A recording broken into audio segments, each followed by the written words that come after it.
Halo teman-teman, hari ini aku akan menceritakan siapa lelaki itu. Ayo langsung aku mau baca ya. Tet, tet, bel berbunyi panjang dan nyaring. Sekarang waktunya pulang.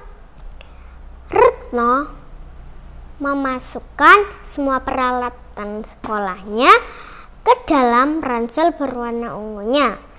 Ia berlari keluar dari kelas.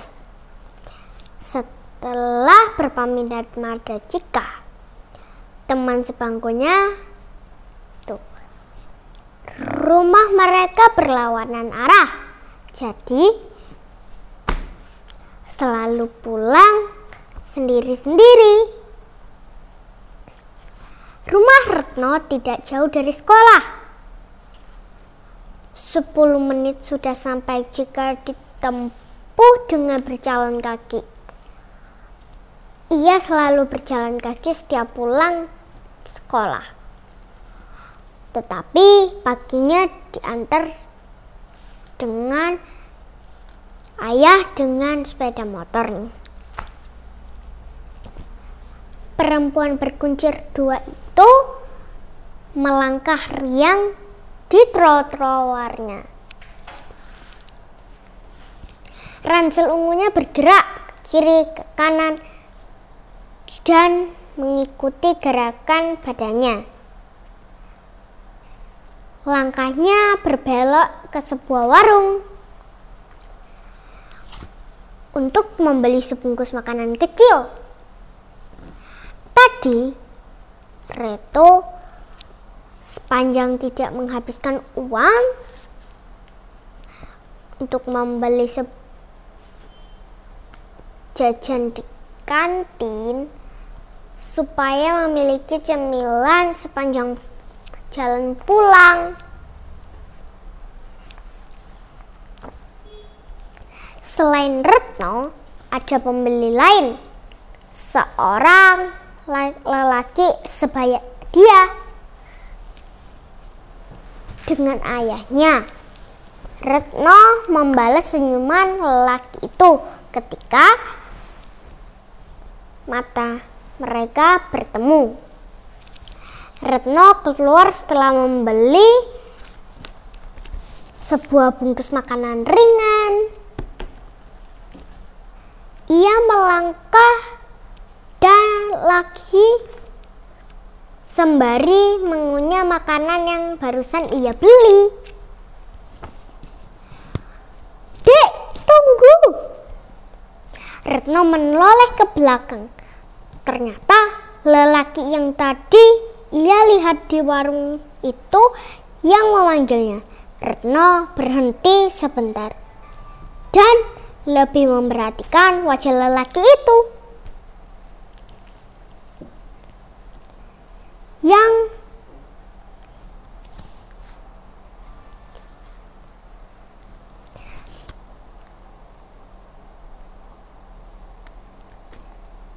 Retno berhenti sebentar dan lebih memperhatikan wajah lelaki itu. Ia tidak mengenalnya, bahkan ini pertama kalinya mereka bertemu. Ia pasti akan berbuat jahat padaku, pikir Retno. Ia segera berlari sekencangnya. Dek, tunggu! Ada yang ingin saya tanyakan. Retno mendengar suara lelaki itu, tetapi tidak ia pedulikan. Lelaki itu pasti akan berbuat jahat padanya. Dek, jangan lari, tunggu sebentar. Retno terus berlari sampai ke halaman rumahnya. Ia capek sekali sampai napasnya ngos-ngosan. Ketika menoleh ke belakang, lelaki itu tidak tampak. Pasti lelaki itu kehilangan jejaknya. Retno terduduk di kursi teras.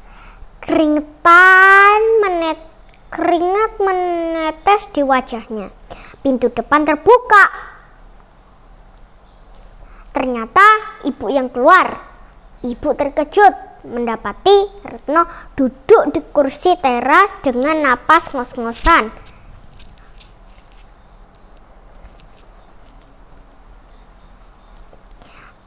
Dan wajah dipenuhi keringat. "Kenapa, Ret?" tanya ibu panik. "Itu, Bu." Tangan Retno menunjuk ke jalan.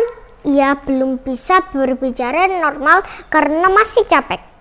"Tadi ada seorang laki-laki mengejarku. Kurasa ia mau menculikku." Ibu terperanjat. Lehernya mengarah ke jalan di depan rumah. Tentu saja lelaki itu tidak kelihatan di sana.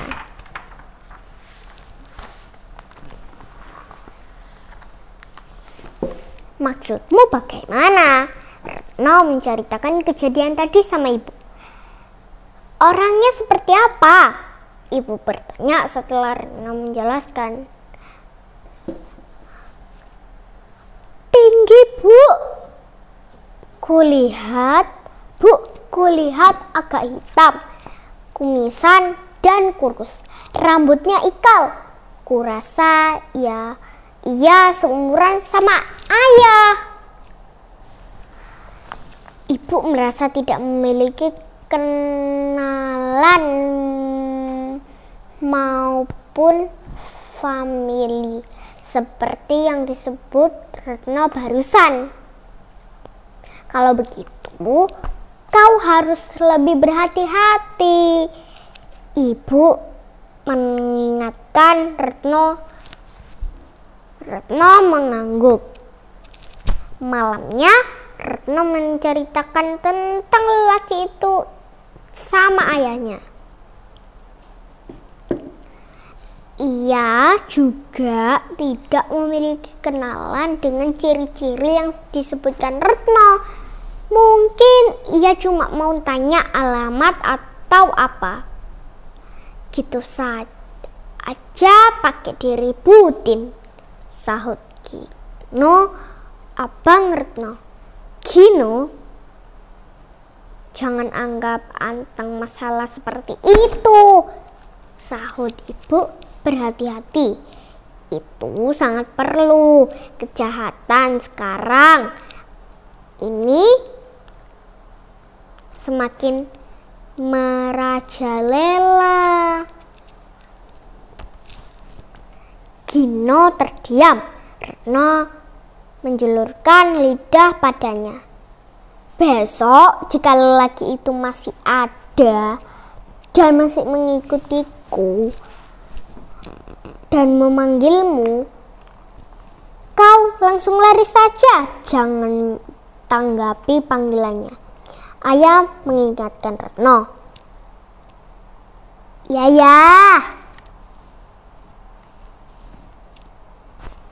Iya. Ini juga berlaku untukmu, Gino." "Beres, ayah. Beres ya," sahut Gino. "Mantap. Aku akan berlari sekencang-kencangnya jika ada yang memanggil dan mengikutiku. Aku akan berlari seperti pelari olimpiade." Gino mengelum senyum. "Gino, jangan bercanda," hardik ibu. Gino mengeruk kepalanya. Retno menjulurkan lidah pada abangnya itu.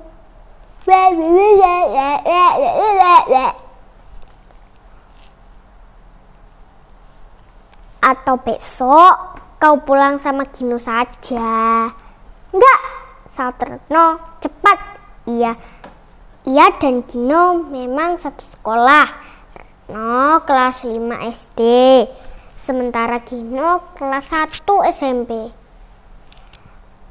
Retno pulang 1 jam lebih awal dari abangnya itu.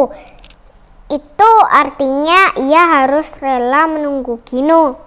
Aku juga nggak mau kali pulang sama kamu, ucap Gino melihat Retno menolak. Sangat cepat.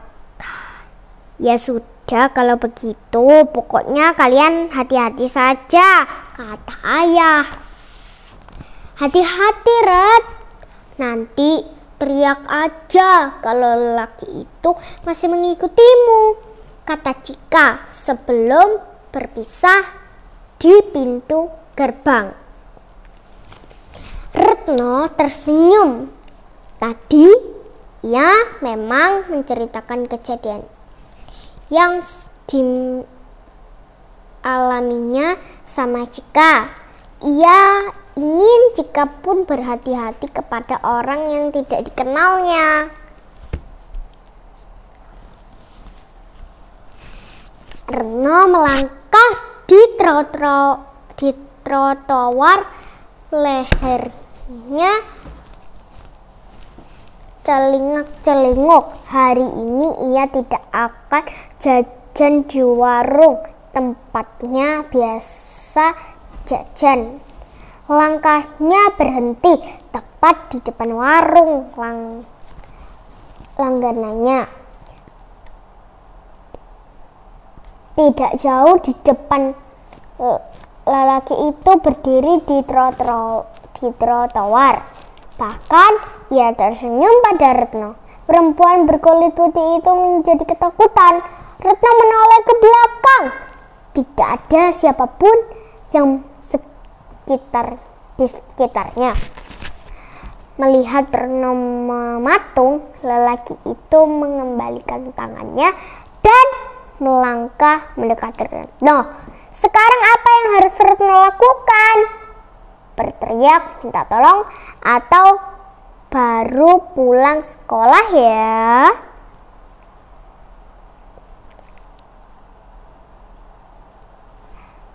Tahu-tahu saja lelaki itu sudah berada di hadapan Retno. Retno mundur selangkah. Kau kenapa? Rupanya lelaki asing itu melihat ketakutan Retno. Dek, tunggu. Saya hanya mau bertanya. Teriakan lelaki itu tidak lagi terdengar oleh Retno. Yang ada di pikirannya hanyalah berlari dan tiba di rumah. Retno menghela napas lega ketika terduduk di ujung teras. Besok ia tidak akan lagi berani melewati jalan itu seorang diri. Pintu dibuka ibu dari dalam. Perempuan yang telah melahirkan Retno itu tersentak melihat Retno duduk di ujung teras dengan napas ngos-ngosan. Apa? Laki itu mengejarmu lagi? Ibu mendekati Retno. Retno hanya sanggup menganggukkan kepala. Perasaan ibu semakin tidak enak. Ini tidak bisa didiamkan. Mereka harus bertindak sebelum sesuatu terjadi sama Retno. Sorenya, ibu langsung menceritakan hal itu sama ayah. Ibu benar-benar khawatir mengenai keselamatan Retno. Besok, ayah akan menjemput Retno dari sekolah, kata ayah. Ayah kan harus kerja, ayah bisa permisi sebentar. Retno menarik napas lega.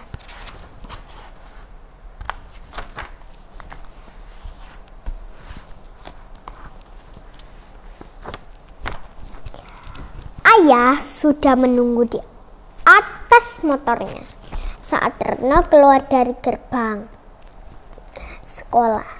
Retno naik ke boncengan setelah menyapa ayah. Ayah sengaja memperlambat laju motornya di sekitar tempat lelaki itu menyapa Retno. Nah, itu dia ya. Sepertinya ia memang menunggu Retno. Teriak Retno saat melihat seorang lelaki berdiri di tepi jalan. Ayah menghentikan motornya di hadapan lelaki itu. Kemudian ayah melepas helm di kepalanya. Sekarang mereka saling berpandangan. Menurut kening ayah, demikian juga lelaki itu. Ya Tuhan, kau Basuki kan? Ya Tuhan, kau Basuki kan? Tanya ayah kaget. Lelaki itu mengangguk. Dan kau Prasetyo. Kedua lelaki itu tertawa dan saling bersalaman. Retno melongo di boncengan. Perempuan cantik ini anakmu. Ayah mengangguk. Namanya Retno, anak keduaku. Pertama melihatnya, aku yakin ini anak Tamara. Wajah mereka sangat mirip. Makanya aku berniat bertanya padanya. Tapi ia keburu menghindar. Mungkin takut padaku. Ayah tertawa. Bukan hanya Retno yang takut, aku dan ibunya juga takut. Makanya aku menjemput sekarang. Om Basuki ikutan tertawa. Hahaha, maafkan aku kalau begitu. Ternyata Om Basuki sahabat ayah dan ibu ketika masih kuliah. Mereka sudah sangat lama tidak pernah bertemu. Om Basuki baru beberapa hari pindah ke daerah ini. Kau harus bermain ke rumah kami, kata ayah setelah pamit. Harus segera mengantarkan Retno ke rumah. Nanti malam aku dan keluarga akan mampir ke rumah kalian, sahut Om Basuki. Motor ayah melaju lagi. Selalu banyak jalan untuk bertemu dengan sahabat lama. Ya, kata ayah pelan, disertai senyuman di belakang.